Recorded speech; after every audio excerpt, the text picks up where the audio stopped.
है, नया सिस्टम है, प्लेयर्स को मौका दिया जाएगा पहले कि आप फिट हैं, कौन सा खेलना चाहते हैं, उसके बाद बात आगे जाएगी, तो नई बात है। देखिए, टोटल सेंटर कॉन्ट्रैक्ट, ये कैटेगरी, ये ट्रैक व्रैक जो भी नाम दे दी है, ये टोटल बाबर आजम को T20 से बाहर करने के लिए किया है। T20 में आ सकता है बाबर, आ कोई भी सकता प्लेयर है। हो। देखो सलमान अली आगा, मैंने ये बात नहीं की। सबसे पहली बात ये है, अब मिसाल के तौर पर एक बंदा जो है वो AB कैटेगरी साइन कर रहा है, क्या वो T20 नहीं खेल सकता? AB कैटेगरी में वनडे भी है और टेस्ट मैच भी है। सीधी बात ये, अगर बाबर आजम जैसा प्लेयर कैटेगरी साइन करेगा तो वो क्या करेगा? वो वनडे और टेस्ट के लिए A और B कैटेगरी साइन करेगा। अगर बाबर आजम ने PSL में रन नहीं किए होते, 100% ये कैटेगरी बनती नहीं और ना ये इस किस्म का ट्रैक बनता। तनवीर भाई आज कहते हैं कि बाबर आजम को सिर्फ T20 इंटरनेशनल टीम से निकालने के लिए ये पूरे का पूरा सेंट्रल कॉन्ट्रैक्ट का सिस्टम रिवैम्प किया गया। PSL में भी बाबर आजम ने बड़ी तगड़ी परफॉर्मेंसेस दे दी थी, ठीक है, पेशावर ज़ल्मी के लिए जितवा भी दिया, 588 रन्स किए एक सीजन में, किसी भी प्लेयर के सबसे हाईएस्ट नंबर ऑफ रन्स हैं। जिस हिसाब से आकिब जावेद बयानबाजी कर रहे हैं, उससे अंदाजा तो यही लगाया जा सकता है कि शायद बाबर आजम को T20I टीम से परमानेंटली ड्रॉप करने की सोच रखे हैं। फॉर्मर क्रिकेटर्स ये कह रहे हैं कि ये जो कॉन्ट्रैक्ट्स बनाए गए हैं ना, जिस तरह के बनाए गए हैं, इनके बनाने का मकसद ये है कि बाबर आजम को T20 से दूर किया जाए। अब आपको भी लगता है कि अगर बाबर आजम डोमेस्टिक खेलेगा तो वो क्रिकेट T20 से दूर हो जाएगा, या बाबर आजम रेड बॉल खेलेगा तो T20 से दूर हो जाएगा? पीसीबी का नया सेंट्रल कॉन्ट्रैक्ट है ना, उसमें एक चीज डाली है जिसपे मैंने भी बात की, आपने भी बात की, कि यहाँ पे तो बहुत इश्यूज होंगे उन क्रिकेटर्स के लिए जो 3 फॉर्मेट क्रिकेटर हैं। और सबसे बड़ा प्रॉब्लम ये है कि आप बता ही नहीं रहे कि कौन खिलाड़ी किस कॉन्ट्रैक्ट में होगा। इसमें सिक्रेसी रखने की कोई जरूरत नहीं है। दोस्तों पहले आप इन लोगों की शक्लें देख लो सही से। ये इन्होंने सेंट्रल कॉन्ट्रैक्ट का ऐलान किया है, मैं बड़ा हैरान हूं, इन्होंने बड़े बड़े खिलाड़ियों को C और D कैटेगरी में डाल दिया है। भाईजान बाबर आजम जो है, आपको पता है कि T20 में उन्होंने अभी बड़े बेहतरीन रन्स किए, जो आपका PSL खेला गया, टॉप रन स्कोरर रहे, पेशावर ज़ल्मी ने फतह भी हासिल की। लेकिन अब पाकिस्तान क्रिकेट बोर्ड का जो नए सेटअप के तहत उन्होंने एक प्लान बनाया है, उसमें वो तमाम तरह यंगस्टर्स को जो चांस देने जा रहे हैं। और एक गिला जो उठ रहा है फैंस की तरफ से, और जो साबित खिलाड़ी कुछ वो कह रहे हैं कि पाकिस्तान क्रिकेट बोर्ड ये प्लान बना रहा है कि किसी तरीके से बाबर आजम को बस T20 से बाहर कर दे। जिनकी तुम तारीफ कर रहे हो 3-4 साल से, उनकी कहां तारीफ हुई? हर किसी ने जो है ना शर्म में जिक्र किया, यार इतना हाई रिगार्ड किया जाता है, लेकिन ये मैच फिनिश नहीं कर पाते। घंटे की किंग है ना, 10 साल से ज्यादा हो गए भाई। तुम्हारी ऐसी की तैसी, मतलब ये पाकिस्तान की टीम है, गली मोहल्ले की टीम नहीं है तुम्हारी। क्रिकेट बोर्ड के चेयरमैन मोहसिन नकवी और बाकी भी पूरी साथ में जो फौज है और जफर मौज है वो मौजूद थे। और प्रेस कॉन्फ्रेंस में आज फिर उन्होंने कहा है कि जी हम पाकिस्तान की क्रिकेट को नेक्स्ट लेवल पे लेके जाएंगे, पता नहीं कौन से लेवल पे लेके जाना है, फिलहाल तो हालात खराब है। तो कॉन्ट्रैक्ट्स जो प्लेयर्स को दिए जाते हैं, कैटेगरीज जो बनती हैं, उसमें रेड बॉल को जरा फोकस देने की कोशिश की गई है कि हाँ जी जो रेड बॉल भी खेलते हैं, यानी टेस्ट बॉल भी और वाइट बॉल, T20 और one day along with test cricket, उनको ज्यादा एडवांटेज मिलेगा। बाकी फिर अगर कोई वाइट बॉल खेलता है या सिर्फ रेड बॉल खेलता है तो उस तरह की कैटेगरीज बनाई गई है। और साथ में अच्छी बात यह है कि सवाल अच्छे हुए, उस पर भी मैं आता हूँ। साथ में डेटा ड्रिवन, अब ये डाटा का काफी अमल दखल होगा कि प्लेयर्स कैसा परफॉर्म करते हैं, अच्छा परफॉर्म करते हैं, कैच अच्छे पकड़ते हैं, फील्डिंग अच्छी करते हैं, बॉलिंग में कौन कैसा परफॉर्म करता है, उसका वेटेज होगा 85%। और बाकी जो सिलेक्टर्स हैं उनकी बात का वजन रह जाएगा पीछे सिर्फ 15%।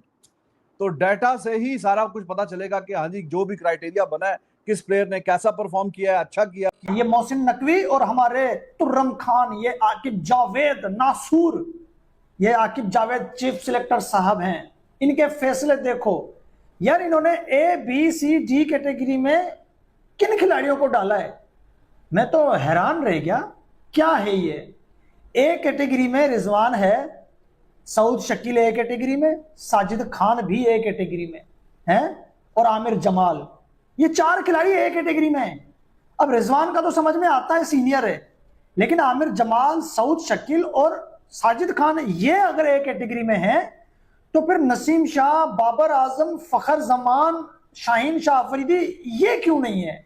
साहिबजादा फरहान ये क्यों नहीं है? सलमान अली आगा ये क्यों नहीं है? जो बड़े खिलाड़ी हैं वो A कैटेगरी में नहीं है, लेकिन जिनको मुश्किल से एक टेस्ट का फॉर्मेट मिलता है वो A कैटेगरी में है। ये इनके फैसले हैं, ये वाकई दिमाग से पैदल लगते हैं मेरे भाई।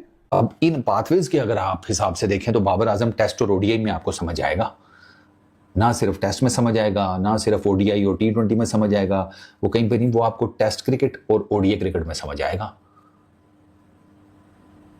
यहाँ तो फिर बाबर आजम जो है, और बाय द वे वो जो टेस्ट और ओडीआई वाली है वो सबसे प्रीमियम कैटेगरी है, ये भी ज़हन में रखिएगा। वो सबसे जो टॉप टियर की पैथवे है पैसे पूसों के मामले में, पर्क्स एंड प्रिविलेजेस के मामले में, वो मेरा ख्याल है उसको टॉप पे रखा है, टेस्ट प्लस ओडीआई। तो बाबर आजम अगर उसको इनकार करता है और आते हैं ओडीआईज और T20s में, वो तो नीचे की कैटेगरीज हैं, उसमें पैसे कम हो जाएंगे।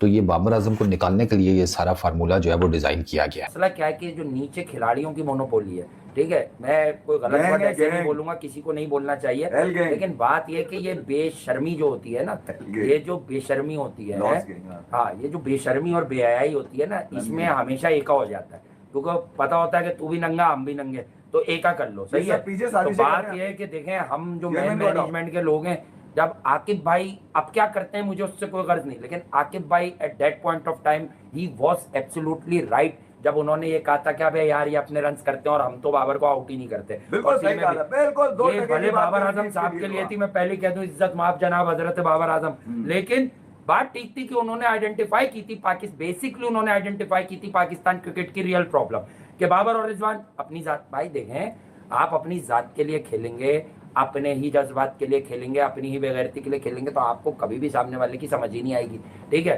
तो यही चीज आपको समझनी। हर साल के साल ना सेंट्रल कॉन्ट्रैक्ट रिन्यू होते हैं। जब सेंट्रल कॉन्ट्रैक्ट रिन्यू होते हैं तो अपने फैंस को बताया जाता है कौन कैटेगरी, ए में, बी में, सी में, डी में, ई में, व्हाटसोएवर इट इज, ए के इतने पैसे, बी के इतने पैसे, सी के इतने पैसे। अच्छा, अगर आप वर्ल्ड कप जीतोगे उसका इतना बोनस मिलेगा, अगर आप आईसीसी का छोटा इवेंट जीतोगे इतना % बोनस मिलेगा। मतलब हर चीज ना बड़ी क्लैरिटी और ट्रांसपेरेंसी में होती है। अच्छा, पाकिस्तान क्रिकेट बोर्ड में भी हमेशा से यही होता है। हालांकि पाकिस्तान क्रिकेट बोर्ड में आप सबको पता है कि हम ट्रांसपेरेंसी, अकाउंटेबिलिटी, ये सारी बातें करते रहते हैं। So nothing new, Pakistan cricket board में भी हमेशा से होता है, कोई ना पहली दफा नहीं, कोई आखिरी दफा नहीं। तो अगर आज जो गुजर गया, जिसके लिए एक बहुत बड़ी काबीना बैठी, पूरे पाकिस्तान क्रिकेट बोर्ड के लोग बैठ गए और सर जोड़ के, और एक ऐसी अनाउंसमेंट की गई जैसे पता नहीं उस अनाउंसमेंट के बाद क्या होना है, पाकिस्तान क्रिकेट बदल जानी है, जो बेसिक चीज होती है। आपने फैसले ले लिए ना, कल आकिब जावेद से भी एक बड़ा मुश्किल सवाल हो गया, एक फैसला आपने ले लिया, ठीक है, अब उस फैसले का कहीं ना कहीं तो आप बताओगे ना कि 2 महीने बाद, 4 महीने बाद इस फैसले को जज करें, या फिर जज करने का दरवाजा ही बंद कर देना चाहिए। मुबारक हो, पाकिस्तान क्रिकेट बोर्ड दुनिया का पहला क्रिकेट बोर्ड बन चुका है जिसमें अकाउंटेबिलिटी की जो बात है ना वो टोटल खत्म हो चुकी है। नमस्कार दोस्तों, real cricket TV YouTube channel में आप सभी का स्वागत है। जब से पाकिस्तान क्रिकेट बोर्ड ने कॉन्ट्रैक्ट सिस्टम का अनाउंसमेंट किया है, तब से ही तनवीर अहमद, पाकिस्तान क्रिकेट बोर्ड के चीफ मोहसिन नकवी और पाकिस्तान क्रिकेट बोर्ड के कर्ता धर्ता आकिब जावेद को कसूरवार ठहरा रहे कि इन दोनों के कारण ही बाबर आजम का T20 करियर खत्म हो जाएगा। ये जो कॉन्ट्रैक्ट सिस्टम लाया गया है, ये बाबर आजम का T20 करियर खत्म करने के लिए ही लाया गया है। ऐसे आरोप तनवीर अहमद ने लाइव टीवी पर बैठ कर दिए, जहाँ पर पाकिस्तानी मीडिया भी कह रहा है कि ये कॉन्ट्रैक्ट सिस्टम से पाकिस्तान क्रिकेट के लिए कुछ भी हेल्प नहीं होगा, बल्कि इससे ये पाकिस्तान क्रिकेट और बिखर जाएगी और पाकिस्तान में लोगों को पता ही नहीं चलेगा कि क्या हो रहा है और क्या नहीं, क्योंकि पाकिस्तान क्रिकेट बोर्ड जितने भी कॉन्ट्रैक्ट्स हैं उनको सार्वजनिक नहीं करने जा रही है और ये सभी कॉन्ट्रैक्ट्स गुप्त रखे जाएंगे।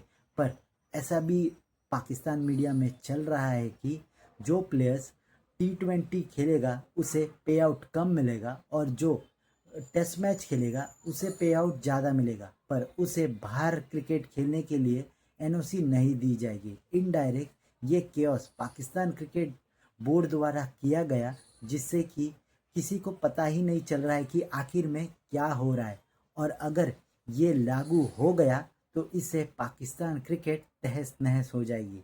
ऐसे ही भारत और पाकिस्तान के क्रिकेटिंग वीडियोस के लिए हमारे चैनल को सब्सक्राइब करें, हमारे सभी वीडियोस को लाइक करें और बेल आइकन दबाना बिल्कुल भी ना भूलें, ताकि हमारे सभी नए वीडियोस की नोटिफिकेशन आपके पास सबसे पहले पहुंच जाए। धन्यवाद।